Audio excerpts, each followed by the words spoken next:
ಹೇಳಿ ಗೌಡ್ರೆ, ಏನು ವಿಷಯ ಬಂದಿದ್ದು? ನಾವು ಬಂದಿದ್ದು ಒಳ್ಳೆ ವಿಷಯ ಹೇಳೋದಕ್ಕೇನಲ್ಲಪ್ಪ. ಅಂದರೆ? ಅದು ಜ್ಯೋತಿ ಮಾತಾಡೋಕ್ಕೆ ಮನೆಗೆ ಬರಕ್ಕೆ ಹೇಳಿದ್ಲು.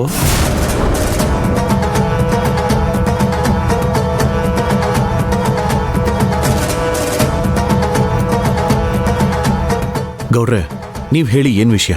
ಅದು ಜ್ಯೋತಿಗೆ ನಿನ್ನ ಜೊತೆ ಬಾಳೋದಿಕ್ಕೆ ಇಷ್ಟ ಇಲ್ವಂತೆ.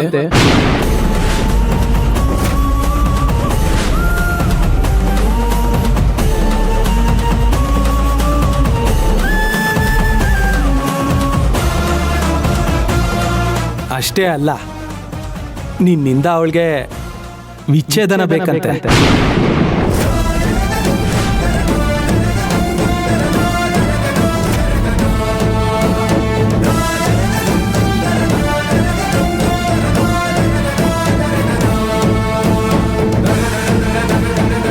ಈ ವಿಷಯನ ಪಂಚಾಯಿತಿ ಸೇರಿಸಿ ಇತ್ಯರ್ಥ ಮಾಡಿ ಅಂತ ಹೇಳಿ ಕಳ್ಸೋಳೆ.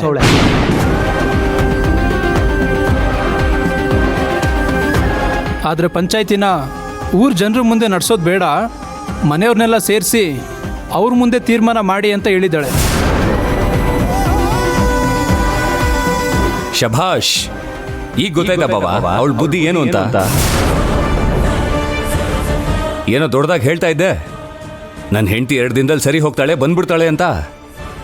ನೋಡು, ಇನ್ನು 3 ದಿನನೇ ಕಳೆದಿಲ್ಲ, ಆಗ್ಲೇ ವಿಚ್ಛೇದನ ಬೇಕು ಅಂತ ಹೇಳ್ತಾ ಇದ್ದಾಳೆ.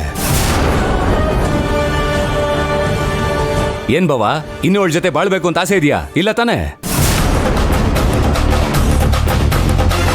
ನೋಡಿ ಗೌಡ್ರೆ, ನಮ್ಮ ಬಾವಂಗೂ ಅವಳ ಜೊತೆ ಬಾಳ್ಬೇಕು ಅಂತ ಏನು ಆಸೆ ಇಲ್ಲ.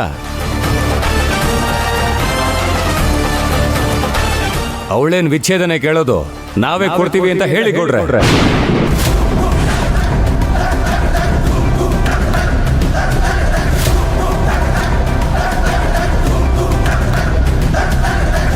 ಮಾವ, ನೀವು ಸ್ವಲ್ಪ ಸುಮ್ಮನೆ ಇರ್ತೀರಾ? ಗೌಡ್ರೆ, ನನ್ನ ಗಂಡನ ಮಾತನ್ನ ನೀವು ಗಂಭೀರವಾಗಿ ತಗೋಬೇಡಿ.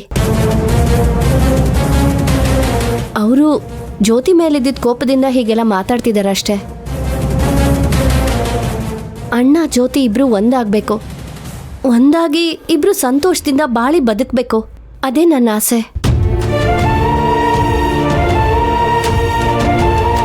ಅಲ್ಲ ತುಳ್ಸವ, ಅವಳು ವಿಚ್ಛೇದನ ಕೊಡೋ ಮಟ್ಟಕ್ಕೆ ಹೋಗಾಳೆ ಅಂದರೆ ಮತ್ತೆ ಈ ಮನೆ ಹೊಸಲು ತುಳಿತಾಳೆ ಅಂತೀಯ?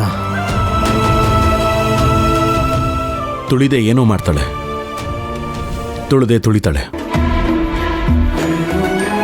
ಈಗ ಇಂದ್ರ ಹೇಗೆ ಕೋಪದಲ್ಲಿ ಮಾತಾಡಿದ್ನೋ ಹಾಗೆ ಅವಳು ಕೋಪದಲ್ಲಿ ಇಂಥ ನಿರ್ಧಾರ ತಗೊಂಡಿರ್ತಾಳೆ.